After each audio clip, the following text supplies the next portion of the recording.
বিড়ালে কামড়ালে বা আঁচড়ালে আপনি হঠাৎ করে কোনো রকম কোনো স্বাস্থ্যকেন্দ্র বা হসপিটালে না যেতে পারলে ইমিডিয়েট কয়েকটি পদক্ষেপ নেওয়া উচিত, যেটা আপনি বাড়িতে বসেই নিতে পারবেন। সেই পদক্ষেপগুলো কি কি কি বেশি না, 6টা পদক্ষেপ যদি আপনারা নিতে পারেন তাহলে কিন্তু আপনারা অনেকটা সেফ থাকবেন। তারপরে আপনারা সময় মতো নিজে আপনার নিকটবর্তী স্বাস্থ্যকেন্দ্রে গিয়ে ট্রিটমেন্ট করিয়ে নিন। এই 6টা পদক্ষেপ কিন্তু আমি আশা করতে পারি অনেকেই জানে না।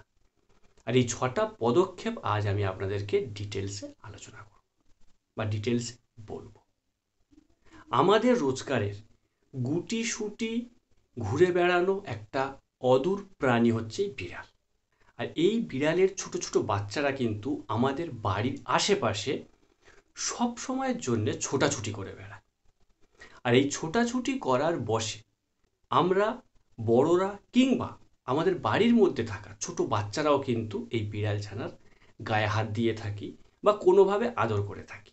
আর এই আদর করার ছলে কিন্তু কখনো কখনো বিড়ালের ধারালো নখ লেগে আপনার হাত বা পা বা শরীরের যে কোনো জায়গায় কেটে যেতে পারে বা আঁচড় লাগতে পারে।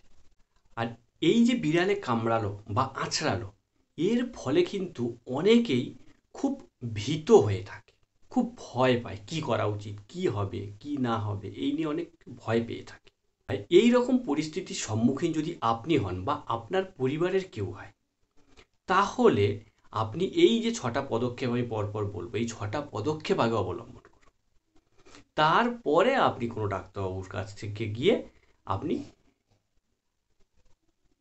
সঠিক মাত্রায় ট্রিটমেন্ট নিন। তবে এক্ষেত্রে আমি আপনাদেরকে একটা ভালো উপায় বলবো। অনেকে আছে এটা বুঝতে পারে না যে বিড়ালে হঠাৎ করে আঁচড়ানো, সেই আঁচড়ানোটা কতটা গভীর হলে আপনি ডাক্তারবাবুর কাছে অতি সত্বর যাওয়া উচিত। 6টা পদক্ষেপ তো অবলম্বন করবেন এবং তারপরে অতি সত্বর ডাক্তারবাবুর পরামর্শ নেওয়া উচিত। সেটা আপনি কিভাবে বুঝবেন, এটা অনেকেই জানেন। আমি বলে দিচ্ছি শুরুতে শুরুতে। ধরুন আপনার বিড়ালে আঁচড় দিল, তো সেই আঁচড়টা কতখানি গুরুত্বপূর্ণ বা কতখানি গুরুতর সেটা কিভাবে বুঝবে না, একটা তুলোর মধ্যে করে একটু স্পিরিট নিয়ে ওই আঁচড় দেওয়া জায়গার উপরে বুলিয়ে দিন। যদি দেখেন যে আঁচড় দেওয়া জায়গাটা জ্বালা করছে, তাহলে জানবেন আপনার অতি সত্বর ট্রিটমেন্ট নেওয়া উচিত। আর যদি দেখেন যে জ্বালা করছে না, কোনো কিছুই হচ্ছে না, তাহলে অতটাও ভয়ের কারণ হয় না। কারণ এইরকম সমস্যায় কিন্তু অনেকেই সম্মুখীন হয়ে থাকে। রক্ত বেরোচ্ছে না কিন্তু বিড়াল আঁচড় দিয়েছে, সেক্ষেত্রে কি করা উচিত, কিভাবে বুঝবেন আপনার মেডিকেল ট্রিটমেন্ট কতটা জরুরি, এর উপায় কিন্তু বলে দিলাম। এটা মাথায় রাখবেন। এটা শুধু যে বিড়ালের ক্ষেত্রে তা নয়, যে কোনো পশুর আঁচড়ের ক্ষেত্রে এটা আপনি অ্যাপ্লাই করতে পারবেন কিন্তু। তাহলে বুঝতে পারলেন শুরুতে শুরুতে একটা কত সুন্দর ট্রিক্স বললাম। তাই ভিডিওটা কিন্তু মনোযোগ সহকারে পুরোটা দেখতে থাকুন, তাহলে আরো ভালো ভালো উপায় জানতে পেরে যাবেন। এই যে 6টা ধাপের কথা আমি বলবো বলেছি আপনাদেরকে, 6টা ধাপের মধ্যে প্রথম ধাপ হচ্ছে আপনাকে এটা লক্ষ্য করতে হবে যে আপনি কতখানি আহত হয়েছেন। এটা কিন্তু সব থেকে গুরুত্বপূর্ণ বিষয়। আর একটু আগেও বললাম কতখানি আহত হয়েছেন সেটা বোঝার উপায়। রক্ত বেরোলে তো সেটা কমন ব্যাপার, সেক্ষেত্রে আর যাচাই করার প্রয়োজন নেই। তবে সাধারণত বেশিরভাগ ক্ষেত্রে দেখা যায় যে বিড়ালের আঁচড় শরীরের ওপরের অংশ দিয়ে যায়, অর্থাৎ সেক্ষেত্রে রক্ত বেরোয় না। এই রকম পরিস্থিতিতে বিশেষ উত্তেজিত বা বিশেষ গুরুতর ভয় পাওয়ার কিন্তু কোনো ব্যাপার থাকে না। আবার কিছু কিছু সময় দেখা যায় যে বিড়ালের আঁচড় বা কামড় অত্যন্ত গভীর হয়, সেক্ষেত্রে আপনার ব্লিডিং হবে, অর্থাৎ রক্তপাত হবে, সামান্য হলেও রক্তপাত হবে। সেক্ষেত্রে কিন্তু সচেতন হওয়াটা খুব জরুরি। এই তো গেল প্রথম ধাপে, মানে কি প্রথম ধাপে আপনার বোঝার উপায় বললাম। এবারে জেনে নেওয়া যাক দ্বিতীয় ধাপে আপনার কি করণীয়। দ্বিতীয় ধাপে হচ্ছে আপনার যে জায়গাতে বিড়াল আঁচড়েছে বা কামড়েছে, সেই জায়গাটাতে আপনি ভালো করে সাবান দিয়ে ধুয়ে ফেলবেন।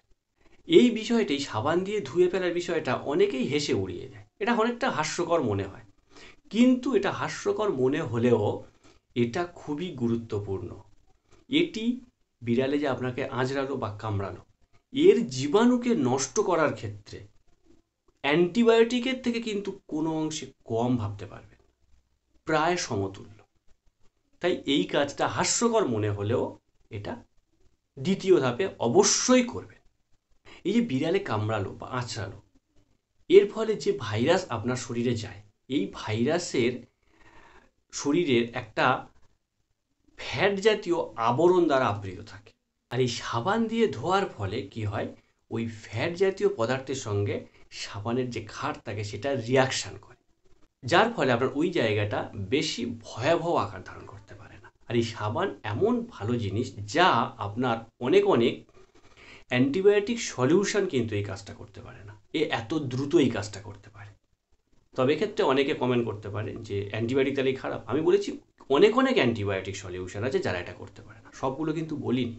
জায়গাটা ভালো করে একটু নক করবেন। তাই ক্ষত আপনার যত গভীর হোক না কেন, সাবান জল দিয়ে ধুতে কখনোই ভুলবেন না। তবে এক্ষেত্রে অনেকের একটা প্রশ্ন আসতে পারে মনে, যে আমি কি সাবান ব্যবহার করব।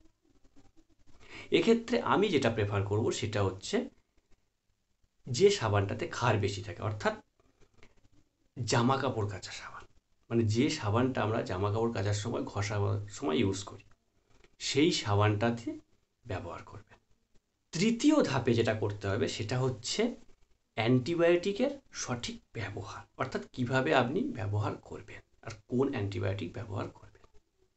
এক্ষেত্রে যে অ্যান্টিবায়োটিকটা ব্যবহার করতে হয় সেটা হচ্ছে আপনার অন্যরকম সমস্ত ব্যাকটেরিয়া যেটা আমার শরীরে গিয়েছে, সেই সমস্ত ব্যাকটেরিয়াগুলো যাতে বেড়ে না উঠতে পারে, সেই কারণের জন্য কিন্তু ব্যবহার করা হয়। কেন ব্যবহার করা হয় সেটা একটু আপনাদেরকে এক্সপ্লেন করে দিই। আমি একটু আগে বলেছি কি, যে ভাইরাস, আবার এখন বলছি অ্যান্টিবায়োটিক ব্যবহার করতে। এটা কিন্তু আপনাদের প্রশ্ন হতে, যদি ভাইরাস আমাদের শরীরে গেল তাহলে অ্যান্টিবায়োটিক কেন ব্যবহার করব? ভাইরাসের এগেনস্টে অ্যান্টিভাইরাল ব্যবহার করব, কিন্তু অ্যান্টিবায়োটিক কেন ব্যবহার করব? এই কারণের জন্য ব্যবহার করব, কারণ ভাইরাস যখন আপনার শরীরে গিয়েছে তখন আপনার শরীর উইক হয়ে যাবে। আর আপনার শরীর উইক হয়ে গেলে অন্যান্য যে ব্যাকটেরিয়াগুলো আছে সেগুলোর দ্বারা আপনি সংক্রমিত হতে পারেন খুব সহজে। আর সেটাকেই রোধ করতে সাইড থেকে অ্যান্টিবায়োটিক ব্যবহার করা হয়। আশা করি আপনাদের আর কোনো ডাউট থাকবে না ব্যাপারটা নিয়ে। আর এই কামড়ানো বা আঁচড়ানো স্থানের জন্যে সবসময়ের জন্যে তরল বা লিকুইড অ্যান্টিবায়োটিক ব্যবহার করা খুবই ভালো, যেমন কি স্যাভলন, ডেটল ইত্যাদি। তবে 10 সেকেন্ড ধরে যদি হাইড্রোজেন পারক্সাইড সলিউশন যদি আপনারা ব্যবহার করতে পারেন, সেক্ষেত্রে কিন্তু সব থেকে ভালো রেজাল্ট পাবেন, সব থেকে ভালো কাজ করবে। তবে অনেক ক্ষেত্রে বিড়ালে কামড়ানোর পরে যদি প্রচুর ব্লিডিং হয়, তাহলে সেক্ষেত্রে রক্ত বন্ধ করার জন্য ওই জায়গাটা গজ কাপড় দিয়ে বেঁধে দিতে পারেন। তবে হ্যাঁ, রক্ত বন্ধ হয়ে গেলে কিন্তু সঙ্গে সঙ্গে খুলে দেবেন। যদি না খোলেন তাহলে কিন্তু হিতে বিপরীত হয়ে যাবে, তাহলে কিন্তু বিপদ আরও বেড়ে যাবে। তাই রক্ত বন্ধ হয়ে গেলে সঙ্গে সঙ্গে খুলে দেবেন। এখন অনেকে এটা আমাকে প্রশ্ন করতে পারে যে যদি বাঁধা অবস্থায় থাকে তাহলে কি ক্ষতি হবে? যদি রক্ত বন্ধ হয়ে যাওয়ার পরেও যদি ওইটা বাঁধা অবস্থায় থাকে তাহলে কি হবে? তাহলে খুব প্রবলেম হবে। কারণ এই বাঁধাটা যদি আপনি খুলে দেন তাহলে বাইরের বাতাসের সংস্পর্শে আসার ফলে টিটেনাসের যে জীবাণুটা থাকে সেই জীবাণুটা খুব দ্রুত শরীরে অ্যাটাক করতে পারে না। সেই জন্য রক্ত বন্ধ হয়ে গেলে যত তাড়াতাড়ি সম্ভব খুলে দিতে বলা হয়। আরও একটা জিনিস যেটা অনেকে ভুল করে থাকে সেটা হচ্ছে বাড়িতে থাকা বিভিন্ন রকমের ক্রিম বা অয়েনমেন্ট হঠাৎ করে ওই স্থানে লাগিয়ে দেয়। এটা কখনো কিন্তু হঠাৎ করতে যাবেন না, কারণ ওই জায়গায় যদি ঠিকঠাকভাবে পরিষ্কার পরিচ্ছন্ন না করে অয়েনমেন্ট বা মলম লাগান তাহলে ওই ময়লাগুলোর মধ্যে বসে থাকবে, যার ফলে টিটেনাস হয়ে যাওয়ার কিন্তু ভয় একটা থেকে থাকবে। তাই যদি লাগাতে হয় লাগান, বাড়িতে যদি কোনো অয়েনমেন্ট বা মলম থেকে থাকে সেটাকে ব্যবহার করুন, কিন্তু ব্যবহার করার আগে সুন্দরভাবে পরিষ্কার পরিচ্ছন্ন করে নিয়ে তারপরে ওই অয়েনমেন্টটাকে ব্যবহার করুন। এই তো গেল তৃতীয় ধাপ। এবার চতুর্থ ধাপ সম্পর্কে জানুন। চতুর্থ ধাপে কি করতে হবে? চতুর্থ ধাপে হচ্ছে আপনার ক্ষত বা আঁচড়ানোর দাগটা যদি খুব বেশি গভীর না হয় তাহলে আপনি কিছুদিনের মধ্যে লক্ষ্য করতে থাকুন যে ওই জায়গাটায় অন্য কোনোভাবে কোনো ব্যাকটেরিয়া সংক্রমণ হচ্ছে কিনা। এই সংক্রমণ হচ্ছে কিনা সেটা কীভাবে বুঝবেন? ওই ক্ষতস্থানটা যদি ফুলে যায়, লাল হয়ে থাকে, খুব ব্যথা হয় এবং ওই ক্ষতস্থান থেকে যদি চুইয়ে চুইয়ে রক্ত আসে, তাহলে বুঝতে পারবেন যে ওই ক্ষতস্থানে অন্য কোনো ব্যাকটেরিয়ার সংক্রমণ শুরু হয়েছে। সেক্ষেত্রে বাড়িতে কোনো রকম নিজের দ্বারা কোনো রকম কোনো ব্যবস্থা না নিয়ে যত তাড়াতাড়ি সম্ভব নিকটবর্তী স্বাস্থ্যকেন্দ্রে গিয়ে যোগাযোগ করবে। তা না হলে কিন্তু হিতে বিপরীত হয়ে যাবে। এটা হচ্ছে পঞ্চম ধাপ। পঞ্চম ধাপে কি লক্ষ্য করবে না, আপনার জ্বর আসছে কিনা সেটা লক্ষ্য করবে। কারণ বিড়ালে আঁচড়ালে বড়দের খুব একটা কিছু হয় না, কিন্তু বাচ্চাদের ক্ষেত্রে অনেক সময় জ্বর আসার একটা প্রবণতা দেখা যায়। আর বিশেষ ধরনের এই রোগকে বলা হয় ক্যাট স্ক্যাচ ডিজিজ। এই সময় বাচ্চাদের কাঁপুনি দিয়ে জ্বর আসতে পারে, অনেক সময় কাঁপুনি ছাড়াও কিন্তু জ্বর আসে। আক্রান্ত স্থানে ছোট ছোট ফুসকার মতো এক ধরনের ফুসকুড়ি লক্ষ্য করতে পারেন। পিঠে ব্যথা অনুভব করবে আপনার বাচ্চা। অনেক সময় পেটেও কিন্তু ব্যথা লক্ষ্য করে। তবে এক্ষেত্রে একটা জিনিস মনে রাখবেন, অনেক ক্ষেত্রে কিন্তু বিড়ালে কামড়ানো বা আঁচড়ানোর সঙ্গে সঙ্গে কিন্তু এই সমস্ত জ্বর আসা বা এই যা যা লক্ষণগুলো বললাম এগুলো কিন্তু প্রকাশ পায় না। বিড়ালে আঁচড়ানো বা কামড়ানোর 7 থেকে 14 দিনের মাথায়ও কিন্তু এই সমস্ত লক্ষণ প্রকাশ পেতে পারে। তখনও কিন্তু সাবধান হওয়া খুব জরুরি। এটা ভাববেন না যেটা অন্য কোনো কারণে এতদিন তো হয়ে গেছে। এই জিনিসটা কিন্তু খুব ভালোভাবে মনে রাখবেন। ষষ্ঠ ধাপ অর্থাৎ শেষ যে ধাপ, ষষ্ঠ ধাপে যেটা আপনারা লক্ষ্য করতে পারবেন সেটা হচ্ছে শরীরের কোথাও বা যেখানে আঁচড়েছে সেই জায়গাটায় কোনো রকম উপসর্গ ছাড়াই কোনো ক্ষত তৈরি হচ্ছে কিনা, এই জিনিসটাকে লক্ষ্য করতে হবে। যদি তেমনটা হয় তাহলে কিন্তু ওটা আগে ভালো করে ড্রেসিং করে তারপরে কিন্তু সেই জায়গাটায় বিভিন্ন রকম ওষুধ ব্যবহার করতে হবে। ড্রেসিং না করে ওষুধ ব্যবহার করা যাবে না। এই তো গেল 6টা ধাপ। এছাড়াও আরও যে দুটো নিয়ম খুব সহজ, সেটা এবারে জেনে নিন। আরও দুটো বিষয়ে আপনাদেরকে সচেতনতা অবলম্বন করতে হবে। আর এই দুটো বিষয়ে কি কি না, ফার্স্ট হচ্ছে আপনার যদি বিড়ালে অ্যালার্জি থেকে থাকে তাহলে কিন্তু আপনার বিড়াল থেকে যতটা সম্ভব দূরে থাকা যায় থাকতে হবে। কেননা আপনার যদি বিড়ালে অ্যালার্জি থাকে আর কোনোভাবে যদি বিড়াল যদি আপনাকে কামড়ে বা আঁচড়ে নেয়, সেক্ষেত্রে কিন্তু আপনার এই যে কামড়ানো বা আঁচড়ানো স্থান খুব দ্রুত বড় কোনো ক্ষতে পরিণত হতে পারে বা বড় কোনো ঘা হয়ে যেতে পারে। আর কি না, বিড়ালের লোম বা বিড়ালের ছোঁয়া স্পর্শে গেলে আপনার কিন্তু অ্যালার্জিটিক রিয়াকশানের কারণে শ্বাসকষ্ট দেখা দিতে পারে। তো সেদিক থেকে আপনারা সাবধান হয়ে যান। এই তো গেল একটা। নেক্সট বিড়ালের ক্ষেত্রে যে সাবধানতা অবলম্বন করুন সেটা হচ্ছে প্রেগনেন্ট বা গর্ভবতী মহিলারা সাবধানতা অবলম্বন করবে। কেন না, কারণ গর্ভবতী মহিলাদের বা প্রেগনেন্ট মহিলারা যদি সাবধানতা অবলম্বন না করেন তাহলে বিড়ালে কামড়ালে বা আঁচড়ালে এদের টক্সোপ্লাজমোসিস নামক এক ধরনের রোগ হতে পারে।